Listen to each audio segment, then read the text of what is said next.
Scarlett, kind of going back to what we were talking about before, what are the things that bank CEOs should be looking for when hiring executive talent on their team?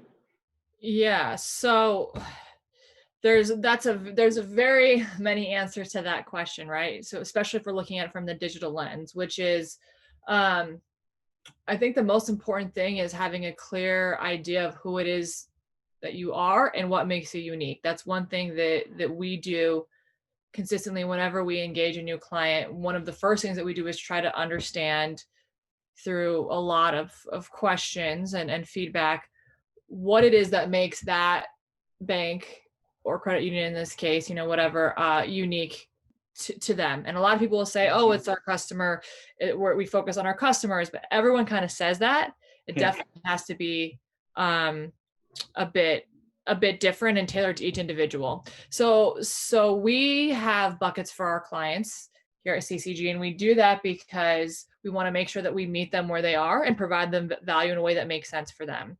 So if you are more of a traditional player, um, but you see through the press, the headlines, that there's like this new title that everyone is doing with a chief data or a chief digital officer, and you just respond in that way and then try to go get someone who's super progressive, but not only is your vision rather traditional, but your culture is traditional, Mm-hmm.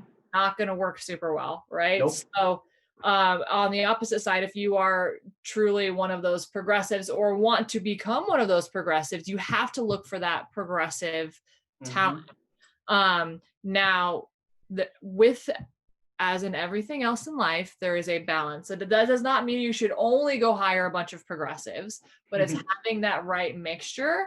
What we talked about a little bit before, which is making sure that you find those people who are going to challenge the status quo, think about things differently, but that still can fit into the larger wraparound of what it is your culture is, what you stand for, what you believe in, and Mm-hmm. look for that kind of perfect balance, perfect marriage. Yeah, balance and I agree completely with that. My colleagues and I here at Travillian, we always think culture, getting back to that, culture fit is as important or even more important than the skill set. You try to force somebody into a innovative digital bank that's partnering with fintechs, but they come from a more traditional bank and they like things slower. It's never going to work. And they'll quit after 3 months. It looks bad for everybody. But the opposite is true too. You try to take, like you said, you take one of these innovators, grand ideas, and you stick them into a very conservative, traditional community bank. They're going to be miserable and they're going to start looking after probably a month, maybe even before that. So the banks we work with, the very innovative banks, culture, they have a chief people officer or a chief culture officer, a chief empowerment officer, uh, because it's so critical that that person fits in with the whole temperature of the bank and the whole feeling of the bank. Or it's what's that saying? One bad apple can ruin a bunch. It's very true when you have especially at smaller organizations where people are working hand in hand and you are wearing 10 different hats. Everybody has to believe in that mission, and it's critical. It's very critical. Yeah, and if not every single person is, fully aligned, I think it's okay to have a little bit of people who are optimistically cautious, Yeah. but they're still going to get behind that vision. And Mm-hmm. that's where I think there's some disconnect. Like you see a lot of challenges where the CEO has decided that they want to hire this chief digital, chief innovation, chief data officer, whatever that person is. And you have the CEO maybe surrounded by a bunch of people who are like, yeah, that's great. But in reality, they don't agree with this. But as opposed to voicing their opinion ahead of time and saying, here's why I don't think this is going to work, they then in many ways block that person, the individual, from being successful. So it's a fine balance to do it effectively and make sure that your team is at minimum, like I said, kind of like optimistically cautious. Yeah, you need the reality. You need the reality person to balance out the grand thinker. Yeah. Yeah, and Scarlett, just one kind of other question that comes to mind, especially post COVID, and this is a little bit off the cuff. I was just thinking about over the last. What are you talking to your clients about when it comes to geography? you're working with clients in rural areas, maybe away from the major cities, are you saying open it up to more telework? But this is a big issue too, and we're advising our clients, especially below maybe the chief executive officer level, or CEO level, or C level, I should say. Open it up. I mean, whether it's BSA roles or compliance, you can find some top talent that maybe is not going to move to West Virginia, but will definitely work remotely. What are your thoughts there, and what are you advising your clients on that end?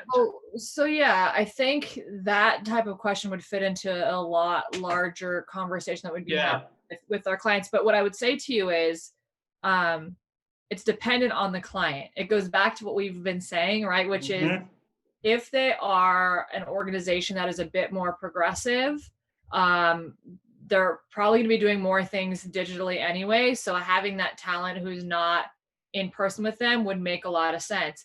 If they're the type of organization where decisions are happening in person with those people in the room, you're kind of doing, even if they said hypothetically, we're okay with this, you're kind of doing that person a disservice, because they're not going to be in that room when key decisions are happening. So there isn't, unfortunately, one right answer. It's really about connecting with that individual client and thinking about what is their strategy? What do they think of success? Because if they're one, and we've certainly seen this, if they're a CEO who needs to know, and I've heard this even not from our clients, but from friends of mine in the industry who have some pretty successful fintech companies, they're concerned that, due to COVID and everyone being remote, that people are not being productive.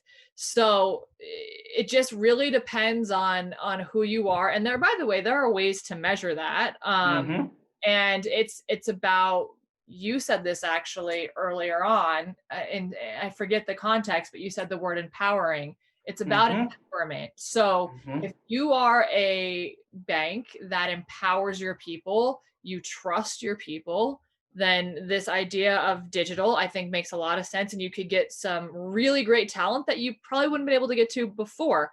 Doesn't mean that post-COVID, they're not going to come spend some time in person. I think that's actually extremely critical. Oh, yeah. But you are the type that really does operate best in that small environment where everyone is together in that same room, then, you probably shouldn't even be looking for talent outside, because that's not going to be fair to them, as I said. No, that's great to say. And that kind of goes to, how do you set up new people for success at the organization? And you must advise your clients on this also, as we do. But that's a tough one too. You want that first month or 3 months is so critical to get them, up and running and feeling like a part of the team. Absolutely. So this is a question that I could quite literally spend 3 hours talking about, because it's something that I feel so strongly about. And I think even when financial institutions have all of the right motivations and vision, this is the place that they fall short. And I think that happens for a few reasons. So basically, how can we set them up for success? First thing, for these new type of roles, a lot of times it may be even a little bit uncomfortable for that CEO or that executive team. So have clearly established and agreed upon expectations. You don't need like detailed KPIs, because this role, in many ways, this new role, any of the ones that we've talked about, data, innovation, digital, is going to be a bit fluid, and it's going to take some time to get up to speed, and there's going to be a lot of learning curves or whatever else.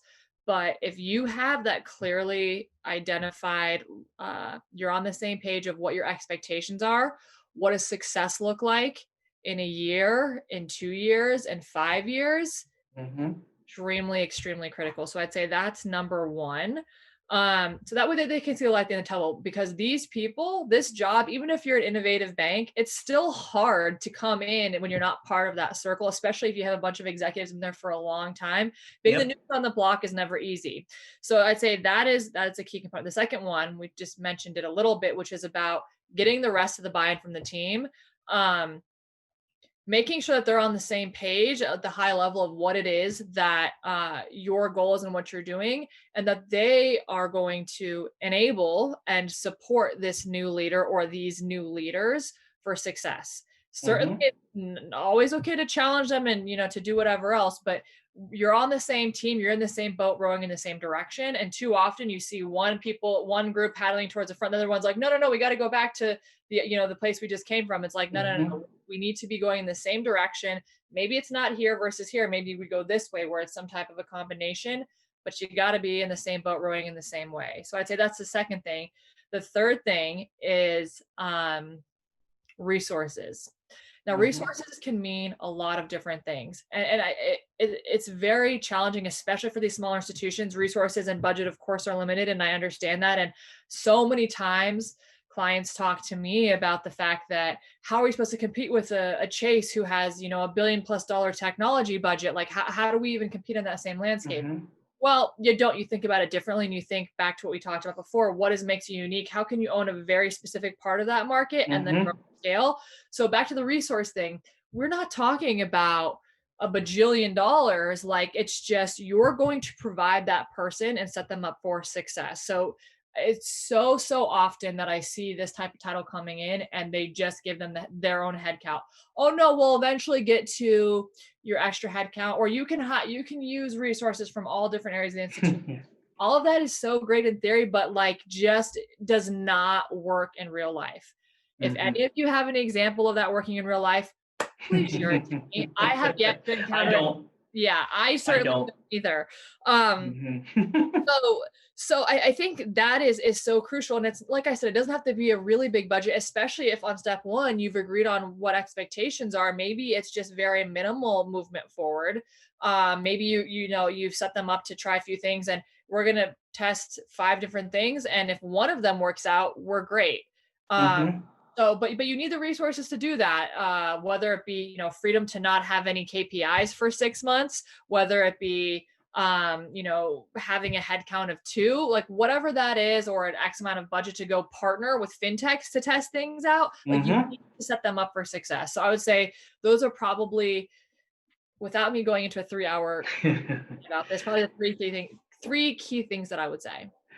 Yeah, we can in 2021 we can have a full day session on that. Yes. We can do a webinar on that because that is so crucial. You come in now. What do I do? There's no KPIs. There's no kind of organization, and you're just like, okay, go, be successful, change Exactly. us.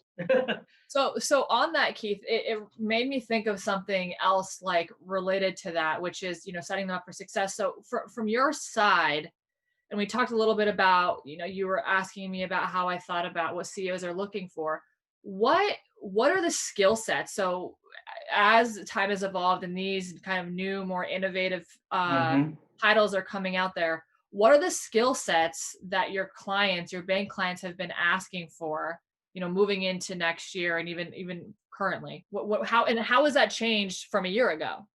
Yeah, it's very interesting. It's very interesting, and it gets back to that balance you were talking about.